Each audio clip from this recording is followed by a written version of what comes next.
Magandang araw o gabi mga kalingap. Muli na naman natin panoorin ang bagong update mula sa ating artistahing Chinite na sa bundok nakatira na si Dara.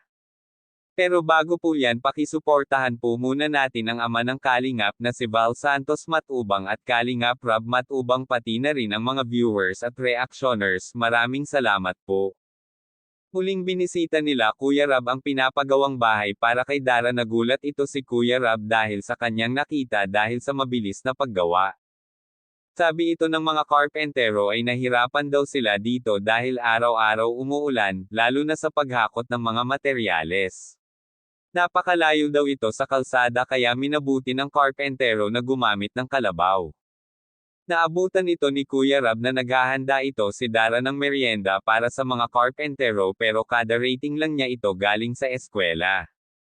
Tanging ito lang daw ang kanyang maitutulong sa kanila dahil araw-araw daw ito nasa eskwela. Tinanong din ito ni Kuya Rob si Dara kung hindi na raw ba ito natatakot kung tapos na ang kanyang bahay. Hindi na daw ito dahil sementado na daw ito at may mga padlock na ito at hindi na mangyayari uli ang mga nangyari dati na kanyang kinakatakutan. Dara, may kinakatakutan pala ito. May inamin siya kay Kuya Rob. Napaluha na lamang ito habang kinukwento niya ito kay Kuya Rob na nangangamba pala daw siya na kapag tapos na ang pinapagawang bahay ito sa kanya ay baka daw hindi na ito dadalawin ng Team Kalingap. Babalik na naman daw sa dati ang kanyang buhay na lagi na lamang sila ni Bea ang magkasama.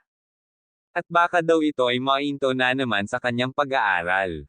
Sinabihan ito ni Kuya Rob na kahit anong mangyari ay hindi sila iiwan ito, sasamahan at tutulungan daw si Dara hanggang sa makatapos ng pag-aaral hanggang sa ikakasal ito. Sinabihan din ito ni Kuya Robin na kahit anong mangyari bibisitahin siya kasama ang kanyang asawa, kaya huwag daw ito mag-alala ito si Dara. Kaya, hanggang dito na lang po mga kalingap. Kung bago lang po kayo sa channel ko ay pa-like and subscribe my channel.